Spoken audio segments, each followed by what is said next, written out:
Let's settle for the news now. And in our first story, when his quest to find a job in Ghana failed, Abiola Tohib Abiodun didn't allow that to weigh him down. He's been doing a lot of handiwork since he didn't become a burden on anyone. Hannah Odame narrates Abiola's story in today's series of Hope. I said charger, earpiece, cover, protector, headset, different kind of accessory. Abiola Tohib Abiodun is a father of 3. He's been pushing this cart for over 5 years. He didn't start the business this way though. I didn't know anything about the business. It was some of my friends that introduced me to the business. And I start with how much? I start with 100 cedi as at that time. I start with like small earpiece and charger. That time I used to carry around. But I thank God today that everything is my own, it's my business. So, and every day I go out, at least I'm making something out of it. So I have joy with what I'm doing. An origin of Ibadan in the Oyo state of Nigeria, the Polytechnic graduate narrates why he migrated to Ghana. Oh, I just came here to hustle, at least as a man. The world has become a global village. If you are in somewhere and you don't have peace, or you see how the situation of the place are going, you need to move as a man. That's why I came here. When his quest to find a job as an aluminium fabricator in Ghana did not materialize, Abiola found selling phone accessories as the best option to survival.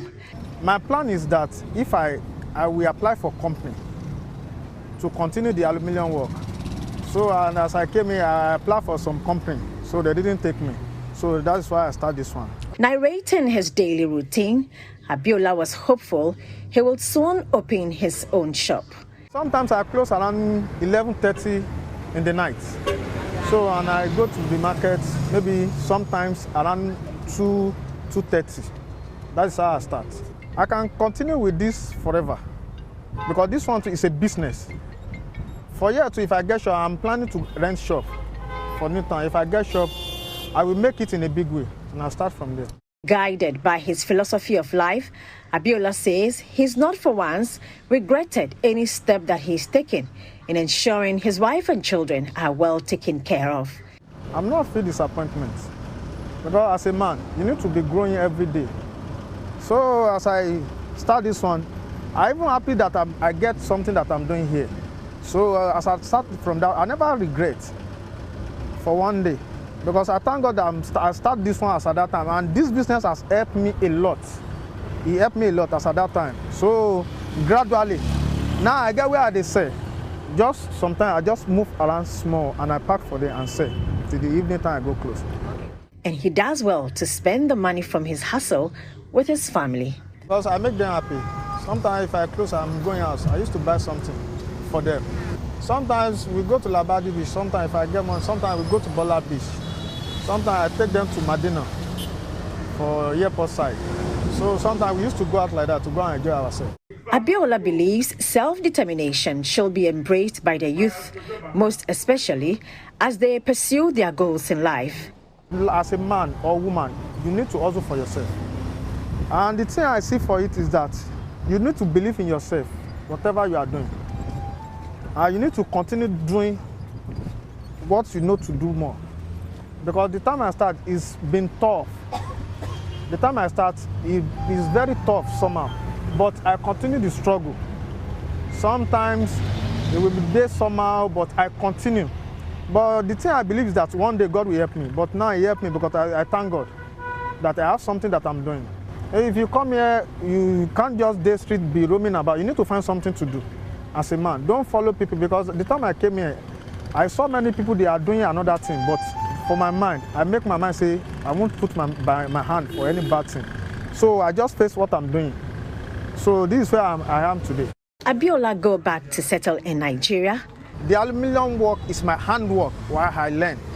It's good, but this one too is a business. I still learn this one, because even if I leave this one, I go back, I can still start this business for Nigeria. So it's like I see another opportunity. If I don't want to do the aluminium work again, I have another thing that I believe I can still do. Hannah Odami for JoyNews.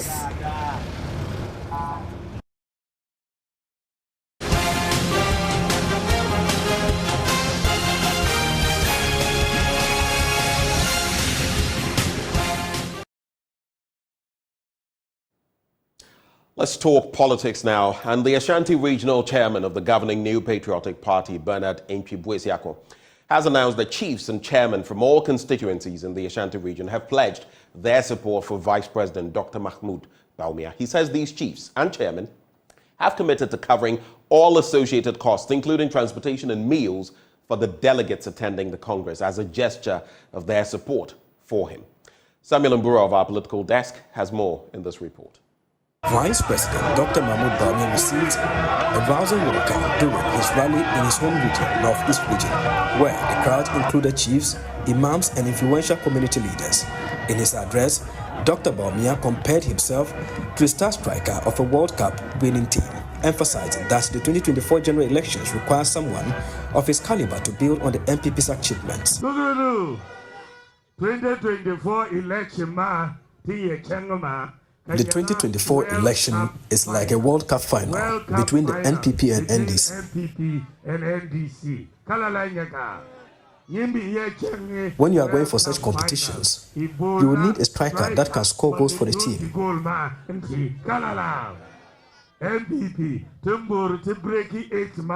So if the NPP wants to break the 8, a striker like Dr. Mahmoud Bawumia is needed.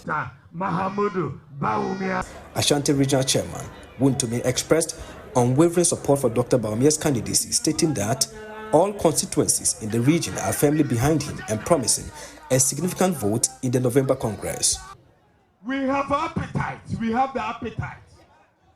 We have more money. We have some love. We want to show some love to MPP. We want to show some love to Dr. Mahmoud Bawumia.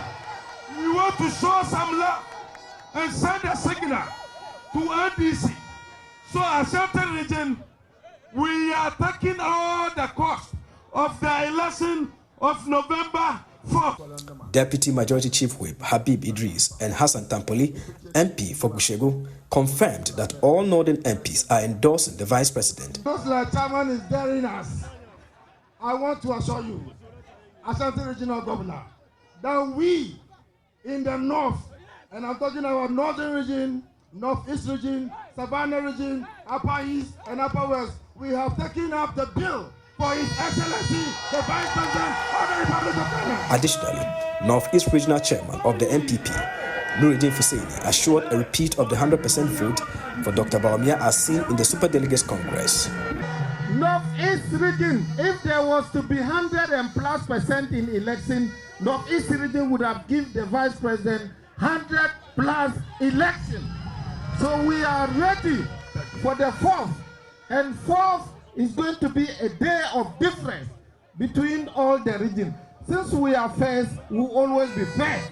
Furthermore, some delegates in the Northeast region emphasized that their support for Dr. Mahmoud Bawumia transcends tribal lines. Without the Vice President, we can't break the 8. Yeah, without him, we can't break the 8 because he has the political experience that the NDC knows that if we let him lead our party, they know that we'll break the 8 actually. Yes, to me, he is the right person because looking at things, he is somebody who is known all over the country. He does his work diligently, he has the patience, he has the passion. He's somebody whom we can't even rely on. Breaking the 8 is what the MPP is up to. We need somebody that is experienced. We need somebody that has a national character. We need somebody that is a unifier. The flag bearer elections of the governing MPP has hit a home stretch. Expectations are that Dr. Mahmoud Bawumia will win the elections. However, the margin is not known yet. But a recent survey suggests that he is going to win over 80% on November 4. Reporting from the high streets of Wale in the Northeast region, hometown of Vice President Dr. Mahmoud Bawumia. Samuel Mbura, JoyNews. Well, that was a sneak peek of what you can expect. And of course, we're bringing you all the details right before election on November the 4th. We're going to be bringing you all the scoop in our election headquarters. But on now to our next story. The managing director of the LMA Press, one of Ghana's leading printing presses, Zina Dasa, wants government to create an enabling environment for small businesses to thrive. According to him, government needs to make available funding and incentives to startups and existing businesses to cushion them to grow and also encourage industry players to invest more. He spoke when the National Chief Imam paid a courtesy call on the company. That is not only Ghana government here. There's a big challenge in Africa in general. You will not see any specific policies which encourage various industries. You go to Burkina Faso, you go to Cote d'Ivoire, you go to Mali, they will read their budgets. You will not see any incentive for any industry which encourages players in the industry to invest more. That's one of the challenges we are facing. All we are interested is that we give incentive to those who come and invest in the industry. Let's say someone in Ghana who is coming to invest here. He comes here, government give him incentive. You can bring your raw material free, your equipment, everything is free. They have incentive, and the people already in the industry, there's nothing like incentive to them. Meaning that the old players are there, new players come with all the incentive. It makes competition unfair. Now, so that is one of the major problems. Unlike other countries, even when you reinvest part of your profit, you get incentives. The challenge here is that it's investment. We must invest, and then government should support in getting the fund for investment. You understand? It is very, very difficult. When you look at the economy where the currency is fluctuating and other stuff, there's no stability. It makes it very difficult to invest.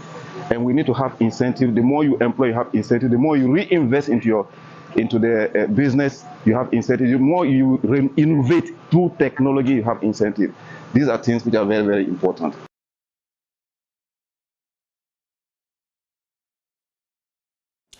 Now, the Public Utilities Regulatory Commission has educated students of the Tamale College of Education on its tariff regime and processes. Authorities also responded to issues bordering on service delivery, illegal connections, among others. The aim of the forum was to help the students understand the tariff process and how they can contribute in reducing waste in consumption, among others. Speaking at the forum, the executive director of the PURC, Dr. Ishmael Aka, explained how the PURC arrives at its tariff decision. The utilities, Volta River Authority, the GRICO, NEMCO, and others, that over the next 3 years, how much do you need in terms of investment, operations, human capital, your staff, maintenance, even some loans you are going to take, the cost, how much do you need to perform all these functions? So they will put a proposal together and submit it to PURC. That this is how much we need, and we've broken it down to this. We have 5 employees, we pay them this, we have this number of things, we do all those things. Now when that is done, PURC checks, and there's a rule, we call it the useful and used concept. All the things you've listed, are you going to use all those things to satisfy the customer? So for instance, if NEPO has a hospital and they put the pay of the nurses and doctors at that hospital in the proposal, we'll take them out. Because whether a doctor goes to work or not, does it affect the electricity you get? The students asked questions ranging from meter acquisition to the payment of bills, service provision, and illegal connection. In particular, worrying developments within the northern region, and it has to do with the service providers. I believe sometimes their emotions override their professionalism, in a sense that we've had instances where, for example, in Vitim, some individuals were engaged in illegal connection. So in instances like that, I believe from where I sit, if the service providers have that kind of encounter with them, they should deal with the specific individuals, but they shouldn't punish the entire community. When a question was asked why service providers do not punish individuals who engage in illegal connection but the entire community, the Director, Regional Operations and Consumer Service, Alhaji Jabaru Abubakar, said sometimes it is for the safety for the people. But what happened in Kogelmago was for them to have been out for a very long time was a directive from the PUs. And there was a reason for that. I want to take this opportunity to let us appreciate some of these concerns. Immediately there is interference in the network of the utility. Safety comes in. You as a user might just think that the fact that someone has done illegal connection, that is it. If they get that person off that, they have to patrol the line. And in the case of Kogelmago, there was some sort of aggression between the parties. And NEDCO couldn't patrol the line. So if they don't patrol the line and they put in back power, there is likely that people might lose their houses. In our next story, the leadership of the Seventh-day Adventist Church is encouraging its well-to-do members to reach out to the poor in the church. President of the South Central Ghana Conference, Pastor Dr. Samuel Mensah, who made the appeal, said some of the church members who lived below the poverty line required the support of wealthy men in the church for survival. The appeal comes as a businessman and philanthropist, Isaac Owusu, single-handedly built a church for the local Homabinase Seventh-day Adventist Church. Ohiming Teria has more in the following report. A giant, imposing and magnificent edifice on the outskirts of the Homabinase farming community welcomes visitors to the community. The benefactor, a businessman and native of Ofinso, says he was touched by the plight of the local Seventh-day Adventist Church.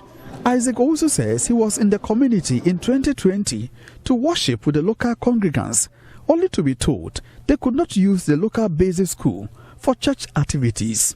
The district assembly ordered the closure of the school to all public activities, denying the congregation a place of worship.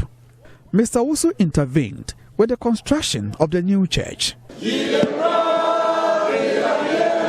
He has also registered over 2,000 residents onto the National Health Insurance Scheme, donated cloth and soap to over 1,000 members of the community, and promised to build a garri processing factory for the local cassava farmers.